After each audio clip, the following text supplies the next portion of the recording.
Queridos amigos, queridas amigas, mais uma vez nos reunimos visando a continuidade dos estudos da obra Caminho, Verdade e Vida, autoria do Espírito Emmanuel, por intermédio de Francisco Cândido Xavier. O tema de hoje é o de número 15, cujo título é Conversão. E a base evangélica é a seguinte: e tu, quando te converteres, confirma teus irmãos. Lucas, capítulo 22, versículo 32. E essa passagem ocorre por ocasião da última ceia no cenáculo, em que Jesus toma Pedro pelo braço e estabelece com ele um rápido diálogo, prevenindo-o sobre a sua própria conversão de Pedro. E para que nós entendamos o contexto desta mensagem de Jesus e até possamos aplicá-la também em nossas vidas, eu quero ler os versículos de 31 a 34 para vocês, e depois nós vamos dissecando a mensagem, versículo a versículo, visando as nossas conclusões. Então, a partir do versículo 31, nós temos a seguinte locução: Simão, Simão, eis que Satanás pediu para vos peneirar como trigo. Eu, porém, orei por ti, a fim de que tua fé não desfaleça. Quando, porém, te converteres, confirma teus irmãos. Disse Pedro: Senhor, estou pronto a ir contigo à prisão e à morte. Jesus, porém, replicou: Pedro, eu te digo que o galo não cantará hoje sem que por 3 vezes tenhas negado me conhecer.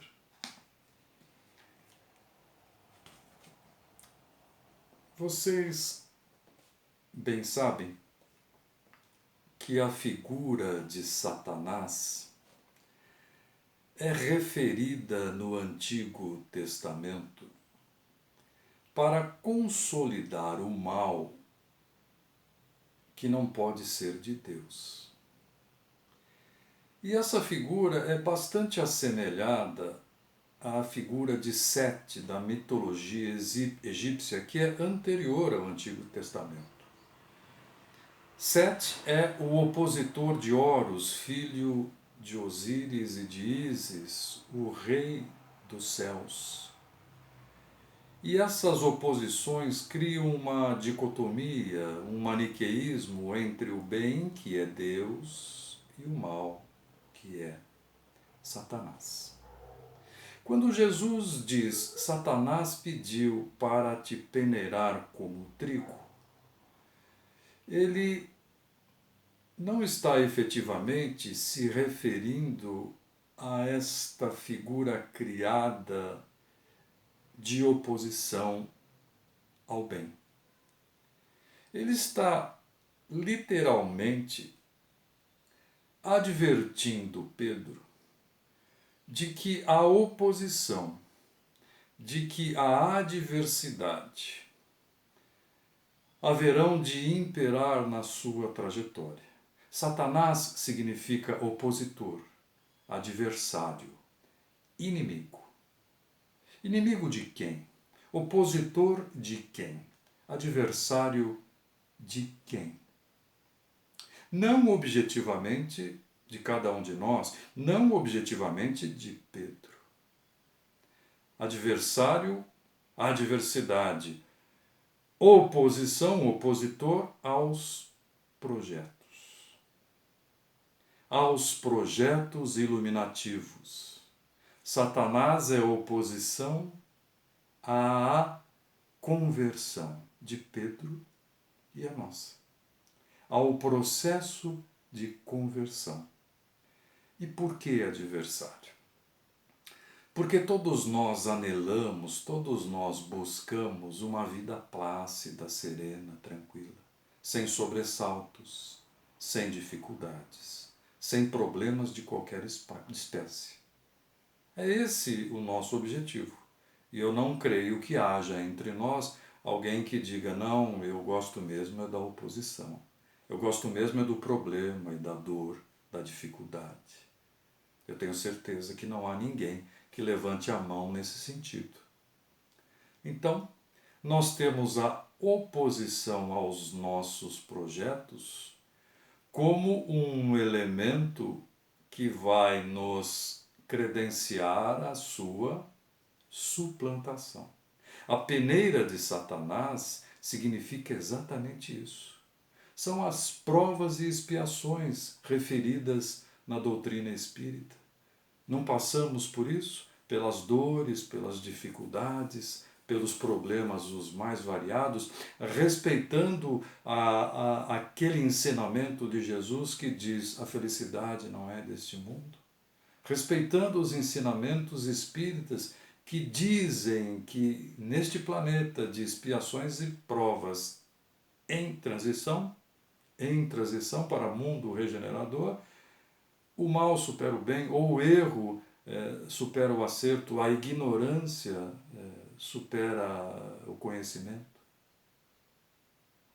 Então a peneira funciona exatamente como uma forma de oposição, mas cuja finalidade é a redenção, cuja finalidade é a iluminação. Por quê? Porque nós ainda temos estas dificuldades de criaturas pouco evoluídas, de criaturas carentes de volume espiritual. Então, a peneira vem, a peneira age e ela age periodicamente para que nós nos ajustemos, para que nós criemos as possibilidades espirituais.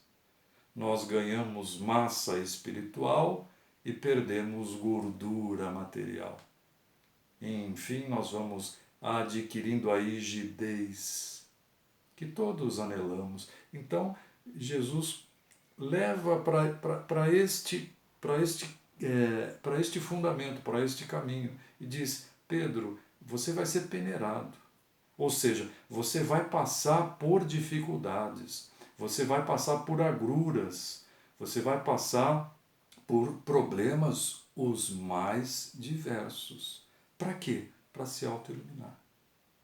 Para quê? Para crescer. Porque a peneira é fundamental para criaturas do nosso nível.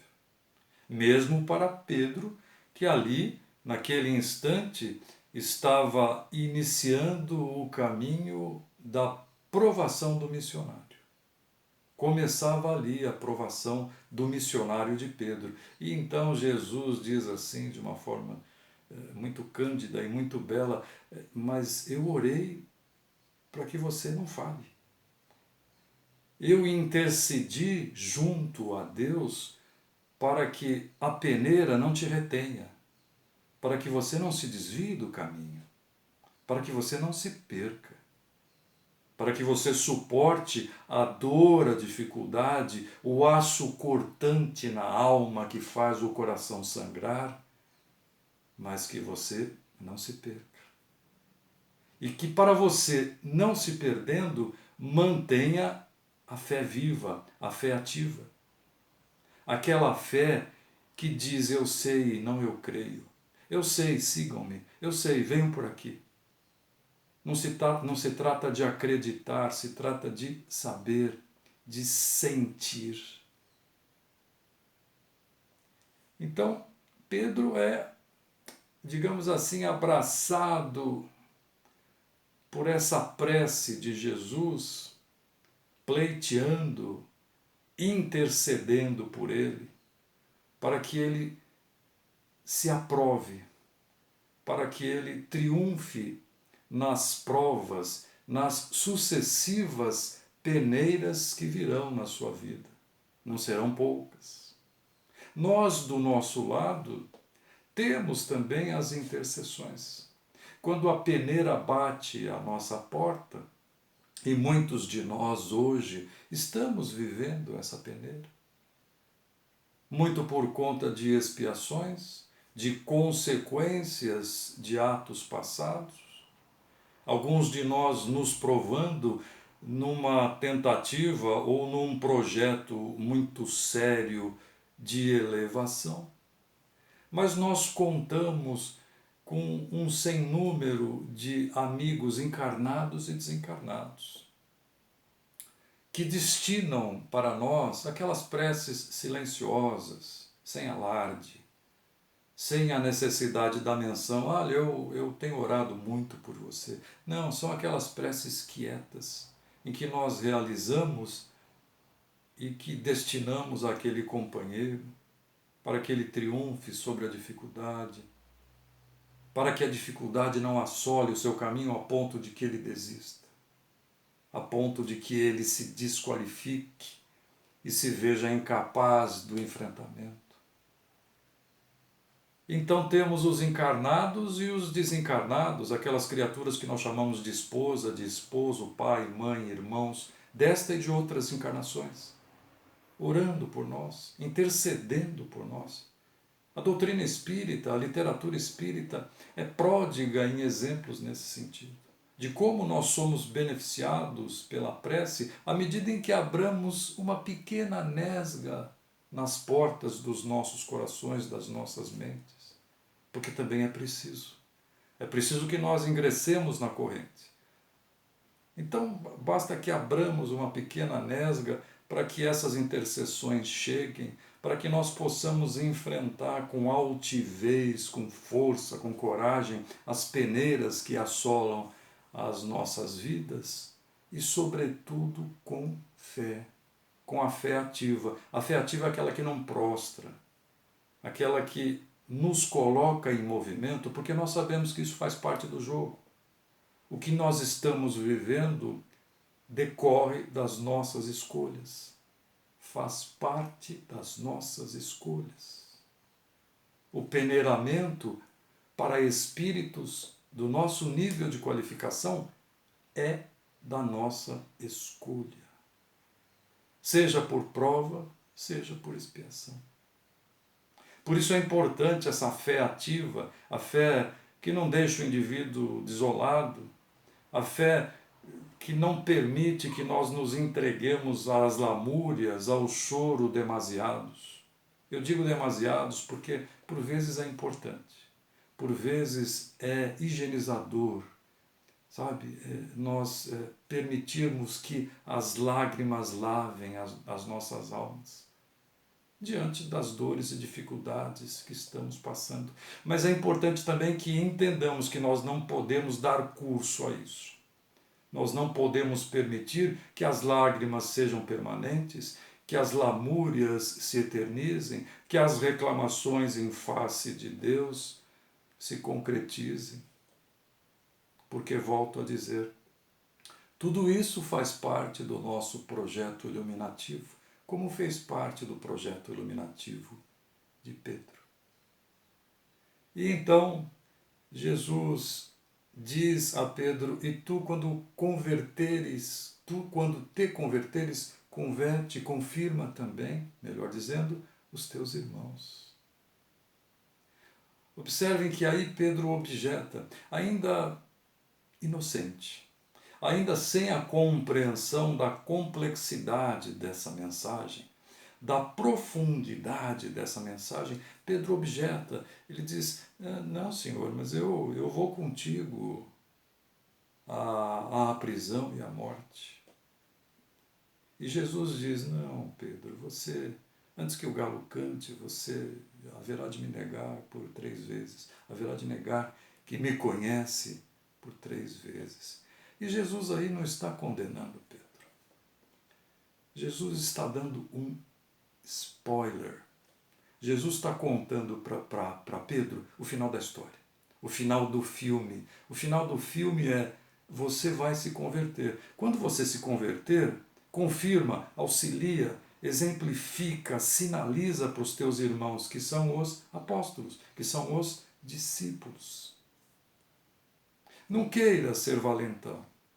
Não queira cortar a orelha de Malco, o soldado de Caifás.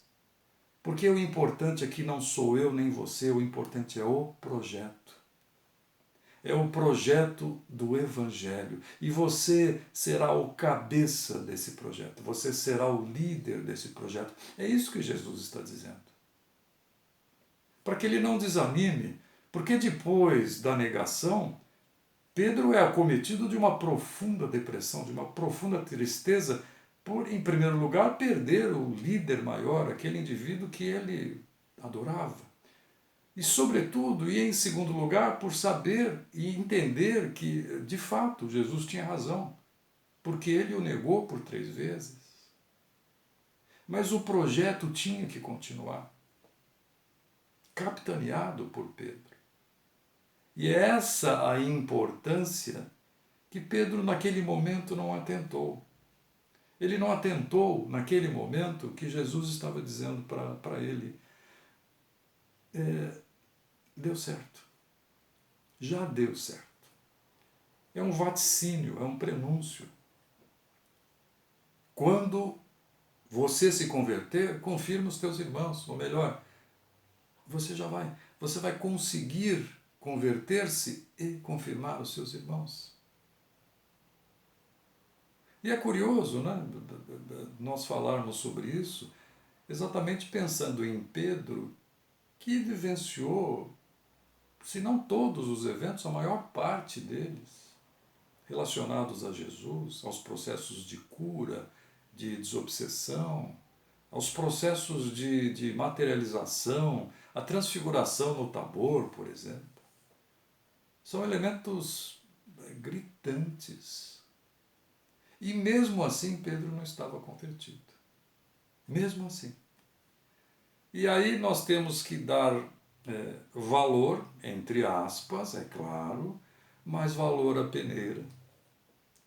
Porque parece que só pela peneira nós conseguimos compreender a grandeza da autoiluminação, da conversão.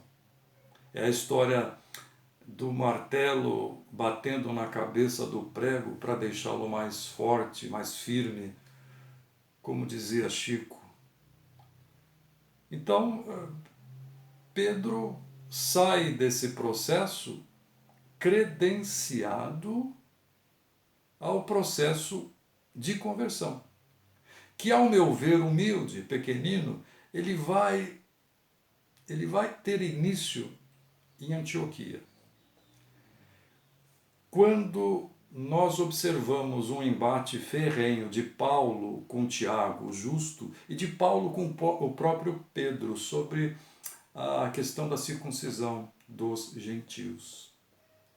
Ali Pedro dá uma demonstração de que ele se transformou em administrador de pessoas, em gestor de pessoas. Ele dá essa demonstração. Ele mostra que ele se transformou naquele aspecto da personalidade mais veemente, mais reativa que ele tinha. Ali ele demonstra que ele, como líder, ele é capaz de acomodar, ele é capaz de unir os seus comandados em torno da ideia, em torno do projeto principal. E aí a sua conversão vai se seguindo, né, porque é processo, volto a dizer, vai se seguindo e me parece que tem muito a ver com todas as oposições que ele encontra em Jerusalém. Eu acho que em Jerusalém Pedro se converte, Pedro se transforma definitivamente.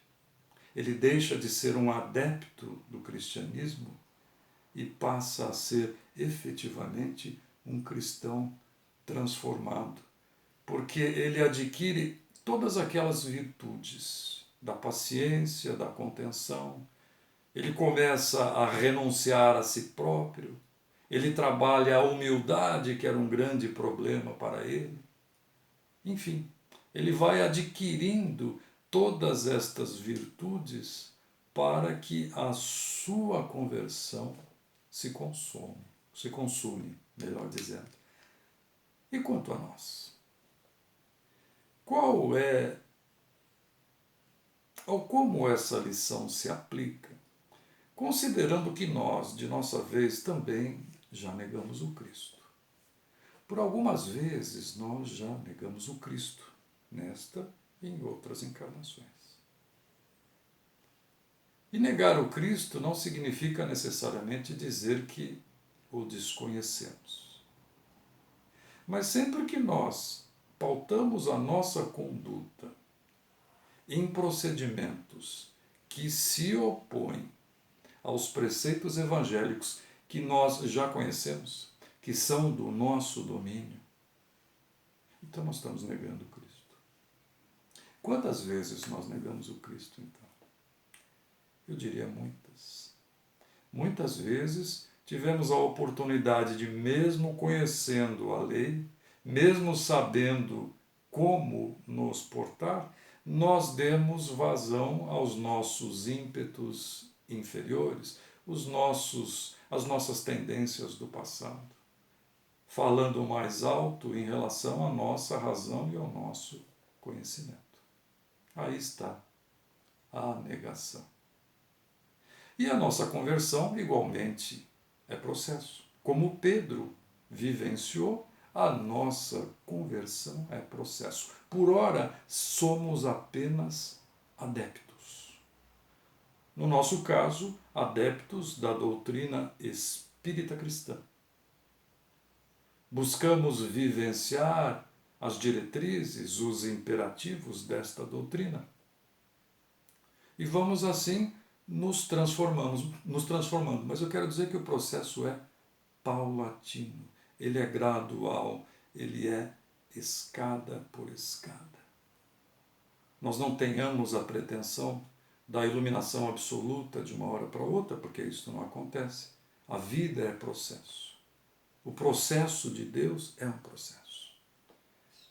E para que nós, ao menos, pautemos a nossa conduta, os espíritos, através de Allan Kardec, nos dão uma interessante diretriz de como nós podemos nos realizar, como nós podemos nos auto-iluminar, segundo um preceito básico. Essa dica, se eu posso assim dizer, ela está no capítulo 12 do Livro dos Espíritos. O capítulo é da perfeição moral. E a questão é a 893. Kardec pergunta o seguinte para os espíritos: qual a mais meritória de todas as virtudes? Respondem os espíritos: toda virtude tem seu mérito próprio, porque todas indicam progresso na senda do bem. A virtude, sempre que há resistência voluntária ao arrastamento dos maus pendores. A sublimidade da virtude, porém, está no sacrifício do interesse pessoal, pelo bem do próximo, sem pensamento oculto. A mais meritória das virtudes é a que assenta na mais desinteressada caridade. Então, os espíritos nos indicam o caminho da autoiluminação, da conversão efetiva. O grande transporte nesse caminho é a caridade. É a caridade em face do outro, sem que nós anelemos, sem que nós busquemos qualquer tipo de vantagem, qualquer tipo de promoção. Que façamos essa caridade de forma absolutamente descompromissada, a caridade pela caridade. E não é preciso coisas grandiosas. É bom que nós não nos esqueçamos que faróis no mundo contam-se aos milhares, não mais do que isso. Lanternas, entretanto, são bilhões. Nós somos lanternas. E com um pequeno facho, nós podemos auxiliar o nosso próximo, que é a nossa ponte. Não é necessário grandes somas em dinheiro, não é necessário o dispêndio de tempo excessivo. Pequenos fachos iluminam o mundo. E através da caridade, em relação ao próximo, nós começamos a trazer à nossa intimidade as outras virtudes. Nós passamos a compreender o drama do outro e nos tornamos menos orgulhosos, mais humildes. Passamos a renunciar um pouco mais a nós mesmos em benefício do outro. Passamos a trabalhar no bem objetivamente para chegarmos naquele preceito crístico, na grande lei ou no único artigo da lei, que é do amor ao próximo. Ama o teu Deus e ao teu próximo como a ti mesmo. É o amor dos gregos, é o amor ágape, que transcende os muros da parentela, dos amigos, dos conhecidos, para abrigar e acolher aqueles que estão fora. Então, essa indicação dos Espíritos nos dão a segurança de que, através do caminho da caridade, nós podemos adquirir todas as demais qualificações, todas as demais virtudes, acrescendo-as às nossas personalidades. E então, volto a dizer, naquele processo paulatino de transformação, conseguirmos a conversão em nós para jornadas ainda mais auspiciosas, mais superiores, sempre no amparo do Criador da vida, que nos possibilita todas essas possibilidades, todas essas vertentes. E assim, com Ele nos inspirando, com Jesus em nossas mentes, nós vamos encerrando a preleção de hoje, agradecendo o amparo dos amigos e a atenção de vocês. Muito obrigado, fiquem com Deus.